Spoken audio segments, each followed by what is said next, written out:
दोस्तों, सोना चांदी पर इंपोर्ट ड्यूटी तो सिर्फ झांकी है, असली पिक्चर अभी बाकी है। और वो पिक्चर रिलीज होगी पेट्रोल और डीजल को लेकर। और ये भविष्यवाणी की है उदय कोटक ने। मोदी सरकार आने के बाद बहुत कम उद्योगपति हैं जो वर्तमान हालात पर सच भी बोल पाते हैं। जिस मंच पर मोदी सरकार में पेट्रोलियम मंत्री हरदीप पुरी ने बड़ी बड़ी बातें की, उसी मंच पर उदय कोटक ने काफी कुछ सुनाया है, देश की जनता को चेताया है कि बड़े झटके के लिए तैयार रहिए। जिस झटके की लंबे समय से बातें की जा रही है, वो झटका अब दूर नहीं है। शायद इसीलिए हरदीप पुरी पेट्रोलियम कंपनियों का घाटा गिनाने लगे। CII एनुअल बिजनेस समिट 2026 में क्या बोला हरदीप पुरी ने, उसे लेकर भी सियासत गर्म हो गई है। उसके बाद उदय कोटक का बयान आपको सुनाएंगे। उन्होंने वर्तमान हालात बताते हुए क्या कुछ कहा है, जो मोदी सरकार की प्लानिंग पर भी सवाल उठाता है और देश की जनता को चेतावनी देता है कि कैसा समय आने वाला है। पहले बात करते हरदीप पुरी ने क्या बोला। हरदीप पुरी ने बोला कि हमारे पास 60 दिनों का कच्चा तेल उपलब्ध है, जो हमारी अधिकतम आवश्यकता के अनुसार पर्याप्त है। हमारे पास 60 दिनों का LNG है और हमारे पास 45 दिनों का LPG है। इसलिए आपूर्ति यानी सप्लाई के पक्ष में कोई समस्या नहीं है। तो फिर कल या पिछले 1.5 दिन से यह घबराहट क्यों है? कृपया देखें कि माननीय प्रधानमंत्री ने वास्तव में क्या कहा है, और आइए हम इसका कोई अजीब अर्थ ना निकालें। वो कह रहे हैं और देखिए, ये तथ्यों से भी सिद्ध होता है। आगे हरदीप पुरी कहते हैं, यदि आप आज सुबह की खबरें देखें तो दुनिया की सबसे बड़ी अर्थव्यवस्था के नेता कह रहे हैं कि संघर्ष विराम लाइफ सपोर्ट पर है। मुझे लगता है कि उन्होंने बिल्कुल इन्हीं शब्दों का इस्तेमाल किया है। मुझे नहीं पता कि क्या हो रहा है, लेकिन क्या ये वो समय नहीं है जब आप देखते हैं कि 75 दिनों से चल रहे इस अंतहीन संघर्ष में अनिश्चितता शब्द भी बहुत छोटा है। वो जो कह रहे हैं कि अब समय आ गया है कि हम अपनी जीवन शैली पर भी ध्यान दें। आगे हरदीप पुरी कहते हैं, यहां PM मोदी के बयान का जिक्र हो रहा है। सोना त्यागने, पेट्रोल डीजल की खपत कम करने, उस पर बयानबाजी करें हरदीप पुरी। आगे कहते हैं, और मैं इसका पूरी तरह समर्थन करता हूं। वैसे इसका मतलब यह नहीं है कि कल कोई लॉकडाउन लगने जा रहा है, इसलिए मैंने आपको आपूर्ति की स्थिति बताने में इतना समय लगाया। लेकिन निश्चित रूप से यदि आप वित्तीय स्थिति को देखें, यदि आप इस तथ्य को देखें कि मेरी तेल कंपनियां हर दिन लगभग 1000 करोड़ रुपए का नुकसान उठा रही हैं, यानी तेल कंपनियों का नुकसान गिना दिया हरदीप पुरी ने। आगे नुकसान का हिसाब किताब बताते हुए हरदीप पुरी कहते हैं, अंडर रिकवरी लगभग 1,98,000 करोड़, यानी करीब 2 लाख करोड़ रुपए होने जा रही है। यदि आप तिमाही को देखें तो घाटा लगभग 1 लाख करोड़ रुपए है। इस संदर्भ में आप इसे कब तक ऐसे ही रख सकते हैं? तेल कहाँ है? यह लगभग 64 या 65 डॉलर के आसपास हुआ करता था। मेरे पास यहां आंकड़े हैं। उस बास्केट में यह बढ़कर 115 तक पहुंच गया है। तो क्या यह हम सभी के लिए समय नहीं है? यानी यहां पर एक भूमिका बनाई जा रही है कि भविष्य में अगर तेल कंपनियां तेल के दाम बढ़ाती हैं तो फिर इसे समय की पुकार कहा जाएगा। यह मानना है हरदीप पुरी का। 64 डॉलर प्रति बैरल से 115 डॉलर प्रति बैरल तक जाने का हिसाब बता रहे हैं हरदीप पुरी। लेकिन दोस्तों, जब सस्ता तेल था तब क्या सरकार ने कोई राहत दी थी? इसके बाद उदय कोटक ने क्या कहा, आगे आपको दिखाएंगे।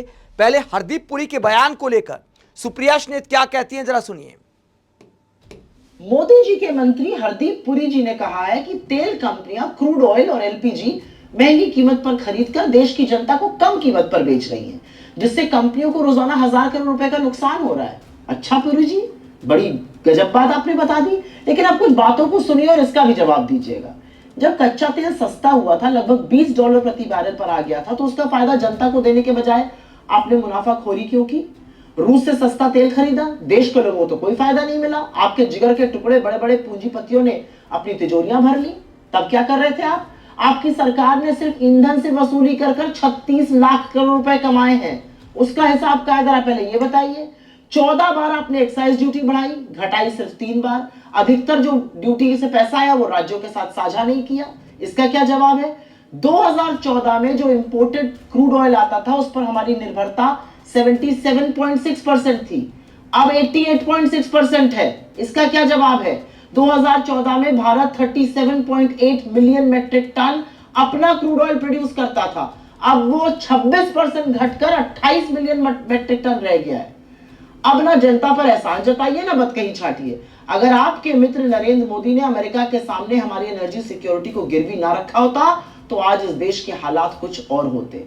इसलिए इधर उधर की बातें करके जलेबी मत बनाइए। सारे लोग जानते हैं एप्स्टीन का गैंग क्या कर रहा है।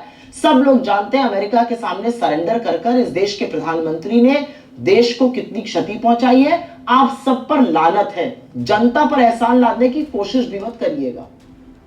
तो सुप्रिया श्रीनेत का कहना है कि विदेश नीति की नाकामी है जिसकी वजह से आज इस तरह दाम गिनाने पड़ रहे हैं पेट्रोलियम मंत्री को। साथ ही सुप्रिया श्रीनेत ने यह भी सवाल उठाया है कि समय रहते अगर जागे होते तो इस तरह के हालात नहीं आते। अगर बैलेंस विदेश नीति होती, इजराइल के पाले में ना झुके होते, अगर अमेरिका के दबाव में रूस से तेल खरीदना कम ना किया होता तो शायद ऐसे हालात नहीं आते, ऐसा विपक्ष का कहना है। इन सारी बातों के अलावा सवाल यह भी उठता है कि क्या मोदी सरकार ने समय रहते प्लानिंग की है। उदय कोटक क्या कहते हैं? सीआईआई के मंच पर ही जहां हरदीप पुरी ने यह बयान दिया, उदय कोटक ने क्या कहा? कोटक ग्रुप के चेयरपर्सन उदय कोटक वर्तमान हालात को लेकर कहते हैं, भले सरकार ने अब तक दाम नहीं बढ़ाए हैं, लेकिन सोना चांदी पर जो इंपोर्ट ड्यूटी बढ़ाई है उसके बाद तेल के दाम बढ़ना भी दूर नहीं है। यह भविष्यवाणी की है उदय कोटक ने। उन्होंने कहा, मेरा मानना है कि हमें किसी भी घटना से पहले ही उसकी तैयारी कर लेनी चाहिए। हमें यह उम्मीद तो करनी चाहिए कि कठिन समय ना आए, लेकिन हमें सबसे बुरे समय के लिए खुद को तैयार रखना चाहिए। ये सब तैयारी के बारे में है। मुसीबत का झटका लगने का इंतजार करने की बजाय उसके लिए पहले से तैयार रहना बेहतर है। तो सवाल यह भी उठता है कि मोदी सरकार इस मामले में कितनी तैयार थी, क्योंकि युद्ध की आशंका तो पहले से थी। आगे उदय कोटक कहते हैं, मुझे लगता है कि आप इसे देखना शुरू करेंगे। मेरा मतलब है कि पिछले 2 महीनों में मध्य पूर्व के युद्ध का असर ऊर्जा की कीमतों पर नहीं दिखा है। यह असर आने वाला है और बहुत बड़े स्तर पर आने वाला है, जिसका दबाव अभी उपभोक्ताओं ने महसूस नहीं किया है। एक ऐसे उपभोक्ता के बारे में सोचिए जिसकी आय सीमित है और उसे ईंधन पर सीधे तौर पर और ईंधन पर निर्भर अन्य चीजों पर अप्रत्यक्ष रूप से अधिक खर्च करना पड़ रहा है। यह झटका बस आने ही वाला है। तो उदय कोटक कहते हैं कि एक तो ईंधन यानी पेट्रोल डीजल बस महंगा होने वाला है, उसके बाद पेट्रोल डीजल की महंगाई से जो चीजों की कीमतों पर असर पड़ेगा उसका झटका भी अब लगने वाला है। आगे वो क्या कहते हैं, हमारे पास पुराना स्टॉक था और तेल कंपनियों के पास इस झटके को सहने की क्षमता थी और यह बहुत बड़ी रकम है।